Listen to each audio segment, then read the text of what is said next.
what we need is a last day message for a last day people for these last day times.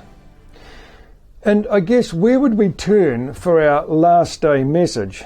And typically Revelation 14 is known as the last day message. But what verses do we commonly focus on for our last day message? Yeah, it's verses 6 to 12. But I want to start at the beginning of Revelation 14, and you'll see why. We start out at Revelation 14 verses 1 to 5, and they go, "And I looked, and lo, a Lamb stood on the Mount Zion, and with him 144,000, having his Father's name written in their foreheads. And I heard a voice from heaven, as the voice of many waters, and as the voice of a great thunder, and I heard the voice of harpers harping with their harps. And they sung as it were a new song before the throne, and before the four beasts and the elders, and no man could learn that song but the 144,000 which were redeemed from the earth. These are they which were not defiled with woman, for they are virgins. These are they which follow the Lamb whithersoever he goeth. These were redeemed from among men, being the firstfruits unto God and unto the Lamb.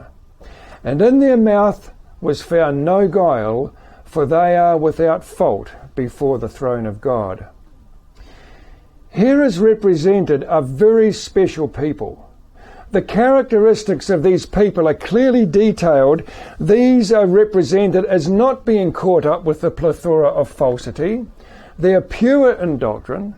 They are not contaminated by false churches and their theories. They are focused solely on Christ. Where he goes, they go. They are in and amongst mankind, but redeemed. Their characters are changed. Their character is worth holding on high. They are firstfruits. So we can't leave these verses out of our last day message. These verses of 1 to 5 are just as relevant and just as important as verses 6 to 12. Manuscript 139 in 1903, the first four verses of Revelation 14 are quoted, and then follows these words, "This scripture represents the character of the people of God for these last days." So is it possible that although written in 1903, it may have some relevance for us today? This revelation of character is absolutely directed to us as we listen to this very message this very day.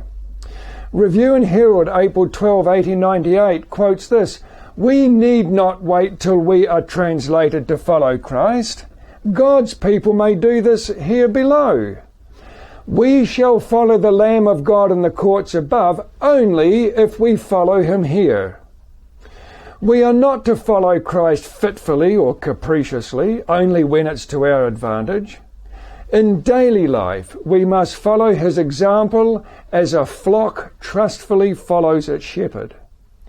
His life practice must be our life practice. And as we thus seek to be like him, to bring our wills into conformity to his will, we shall reveal him." This is definitely relevant for us today. So now let's look at verses 6 to 12 of Revelation 14. "And I saw another angel fly in the midst of heaven, having the everlasting gospel to preach unto them that dwell on the earth, and to every nation, kindred, and tongue, and people, saying with a loud voice, Fear God, and give glory to him, for the hour of his judgment is come, and worship him that made heaven and earth, and the sea, and the fountains of waters. And there followed another angel, saying, Babylon is fallen, that great city, because she has made all nations drink of the wine of the wrath of her fornication. And a third angel followed, saying with a loud voice, If any man worship the beast and his image, and receive his mark in his forehead or in his hand, the same shall drink of the wine of the wrath of God, which is poured out without mixture into the cup of his indignation. And he shall be tormented with fire and brimstone in the presence of the holy angels and in the presence of the Lamb. And their smoke of their torment ascendeth up for ever and ever, and they have no rest day nor night who worship the beast in his image, and whosoever receiveth the mark of his name. Here is the patience of the saints. Here are they that keep the commandments of God and the faith of Jesus. So here are messages that are decisive and clear.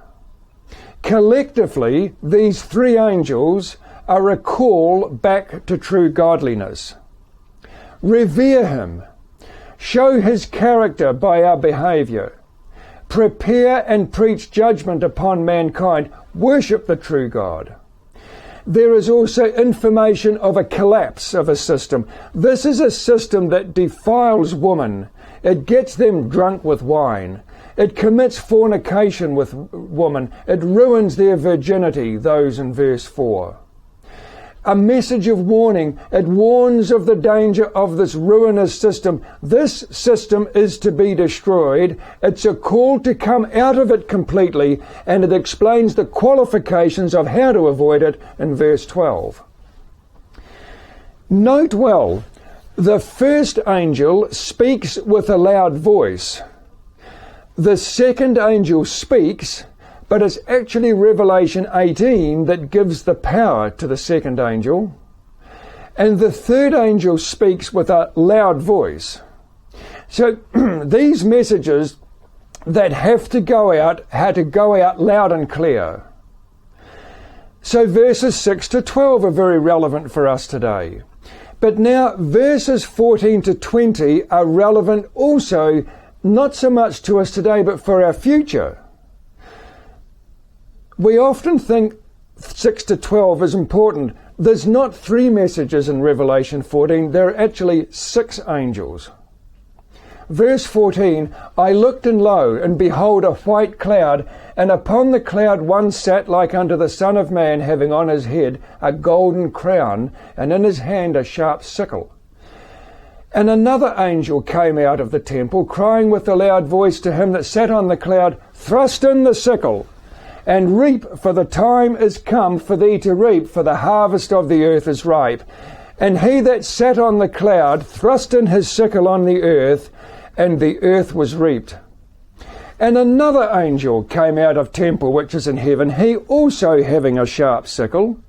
And another angel came out from the altar which had power over fire, and cried with a loud cry unto him that had the sharp sickle, saying, Thrust in thy sharp sickle, and gather the clusters of the vine of the earth, for her grapes are fully ripe.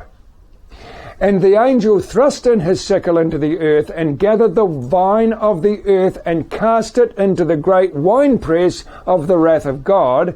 And the winepress was trodden without the city, and blood came out of the winepress, even up to the horses' bridles, by the space of 1,600 furlongs. You see, verses 1 to 5 is the character of the last day people. Verses 6 to 12 is the message of the last day people. And verses 13 to 20 are the rewards of the last day people. They're our destination. Notice in verse 15, it says, the first angel cries with a loud voice. It's a command. Those first sets of angels actually have a message of salvation, but in verse 18, that second angel cries with a cry, indicating hurt or sadness. They are the people that will be lost. But there's more to this.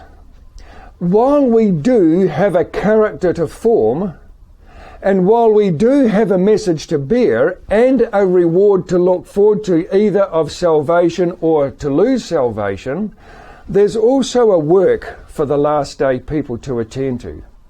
Now, we've come to the end of Revelation 14. There's no more verses. So where do we go? Well, we actually go back to the Old Testament, to Isaiah chapter 58. This chapter highlights the work for these last days. Revelation 14 is the character for the last days. 6 to 12 is the message for the last days. 13 to 20 is the destination of the last days, but there's a work to do for these last days. Manuscript 14, 1897 says this, "Again, I urge you to consider Isaiah chapter 58, which opens a wide and extensive vineyard to be worked upon the lines which the Lord has pointed out." And that follows with a letter 76, 1902, "My brethren, you need to study more carefully the 58th chapter of Isaiah. This chapter marks out the only course that we can follow safely." So we've just looked at a writing of 1897 and 1902. They're a long, long way from Isaiah 58, approximately 700 BC. So could it possibly have an application to us today? Isaiah 58 is only 14 verses, but they are powerful and they leave an impact that identifies our last day work. So let's turn to Isaiah chapter 58 and verses 1 to 5. Verse 1 in particular, "Cry aloud, spare not, lift up thy voice like a trumpet, and show my people their transgressions and the house of Jacob their sins." So initially it starts out, cry aloud, there is a cry to go out. And what is it for? Well, it says there's transgression in the church. My people, these sins need to be exposed. Verses 2 to 5. "Yet they seek me daily, and delight to know my ways, as a nation that did righteousness, and forsook not the ordinance of their God. They ask of me the ordinances of justice. They take delight in approaching to God.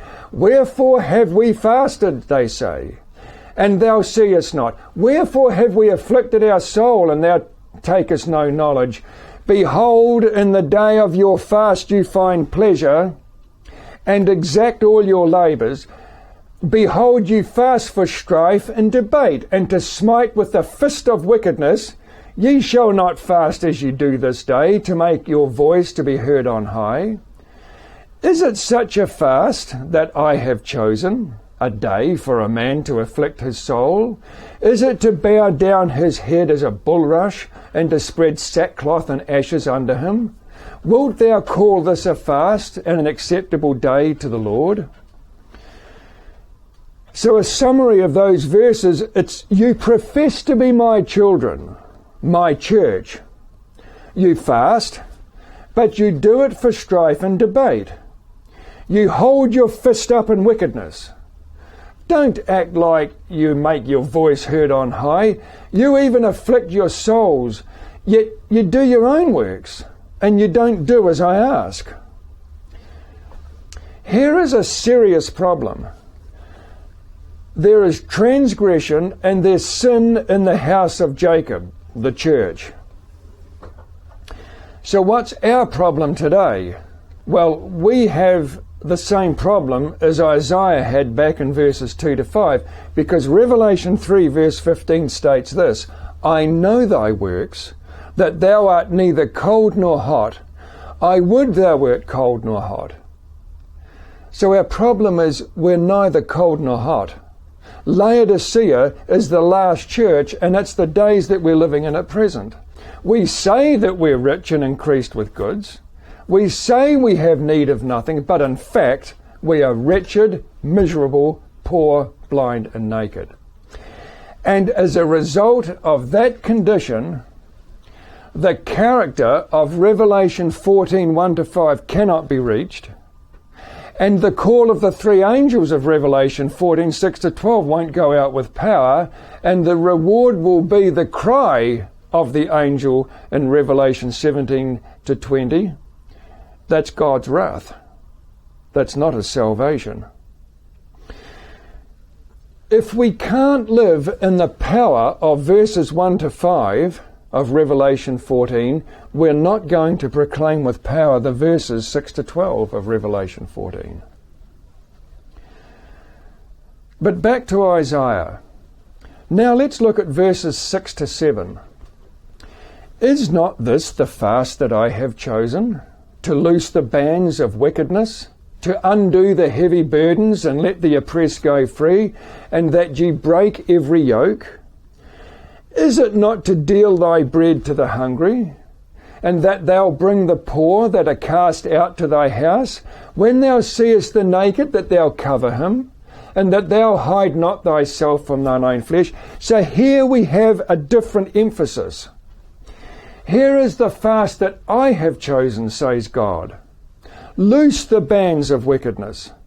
Undo the heavy burdens or bundles of the yoke that are on your backs. Let the oppressed go free. Break every yoke in your own heart and towards others. Give bread to the hungry. Open up your home to the poor.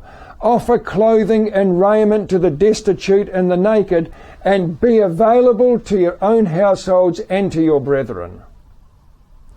Now it goes on in 8 to 11. As you can see, this is a fast move through Isaiah 58. But verse 8, it goes on, then, if you will do this, in 6 and 7, then shall thy light break forth as the morning, and thine heart shall spring forth speedily, and thy righteousness shall go before thee, the glory of the Lord shall be thy reward. Then shalt thou call, and the Lord shall answer. Thou shalt cry, and he shall say, Here I am. If thou take away from the midst of thee the yoke, and the putting forth of the finger, and the speaking of vanity, and if thou draw out thy soul to the hungry, and satisfy the afflicted soul, then shall thy light rise in obscurity, and thy darkness be as the noonday. And the Lord shall guide thee continually, and satisfy thy soul in drought, and make fat thy bones, and thou shalt be like a watered garden, and like a spring of water, whose waters fail not. Then we will see results, is the summary of these verses. Then we will see God's hand and work to bless us. When you call, I will hear your prayer and I will answer. When you cry, I will say, Here I am. And when you get rid of the yoke of bondage, when you get rid of the pointing of the accusing finger, if you would just put away your vain and your coarse conversation, if you would just open your heart to the hungry, if you will cater for the needs of the afflicted and the burdened, then God will do great things. Your light will then shine in the darkness of this world. Your darkness will vanish because of the light. The Lord will be your guide. He will water the drought in your hungry and your thirsty soul. He will sustain you and put fat on your bones. Your influence will be fresh like a watered garden, and you will be trusted like an everlasting artesian spring of water. But it's more than that. Verse 12 adds to it, and they that shall be of thee shall build the old waste places. Thou shalt raise up the foundations of many generations, and thou shalt be called the repairer of the breach, the restorer of paths to dwell in. Now those that work and minister with you, a summary of this verse will be to build up the old waste places, or bring back the old forgotten doctrines and principles. Secondly, you will put many generations back on their feet. You will spiritually give the people their stability. Thirdly, you will be called a repairer of the breach. You'll stop the holes where the professed people of God have neglected them. Fourthly, you will restore the paths. You'll show the way by example and witness in your daily lives. But there's more than that. In verses 13 and 14, if thou turn away thy foot from the Sabbath, from doing thy pleasure on my holy day, and call the Sabbath a delight, the holy of the Lord, honourable, and shall honour him, not doing thine own ways, nor finding thine own pleasure, nor speaking thine own words, then shalt thou delight thyself in the Lord. I will cause thee to ride upon the high places of the earth, and feed thee with the heritage of Jacob thy father, for the mouth of the Lord hath spoken it. We can now only go straight into the spirit of prophecy to back this up. Manuscript 48, 1900. Listen to these beautiful words. Where do we find the people who are thus addressed? Who is it that shall build the old waste places and raise up the foundation of many generations? Where are the people who have had light from heaven to see that a breach has been made in the law of God? John saw in vision the Lord's people looking for his coming and searching for truth. As the temple of God was opened unto his people, the light of the law of God which was in the ark shone forth. Those who receive this light are brought to view in the proclamation of the third angel's message.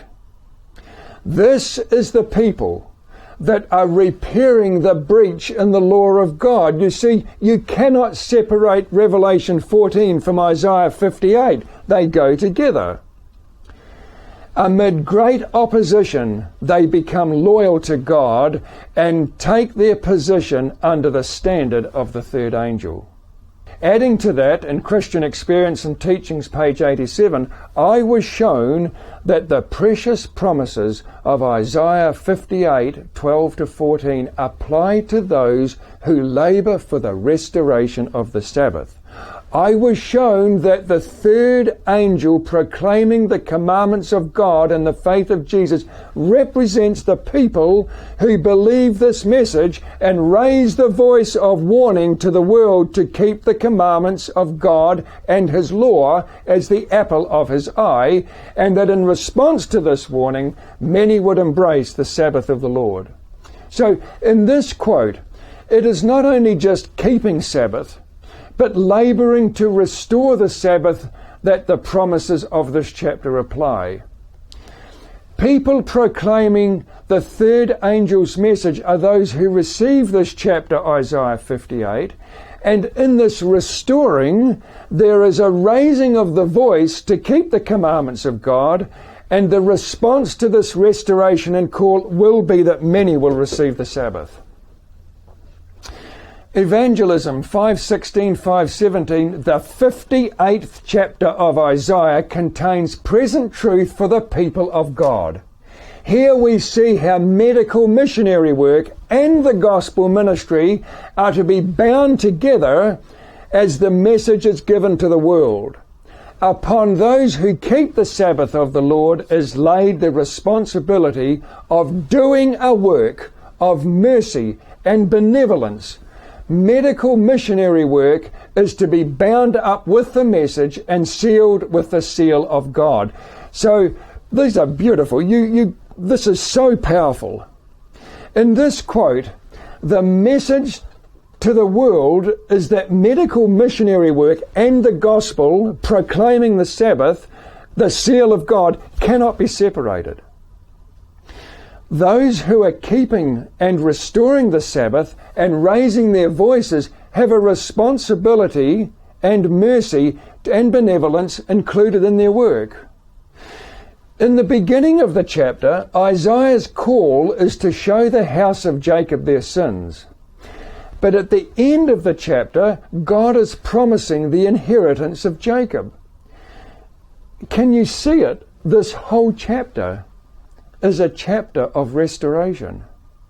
At the beginning, there is a call to go out loudly because there's transgression in the house. At the last of the chapter is that you'll inherit the inheritance of Jacob. The whole chapter is a chapter of restoration. Volume 6 of the Testimonies, 265, 266 states this, and I'm not quoting it word for word the whole lot. I'm bringing out points.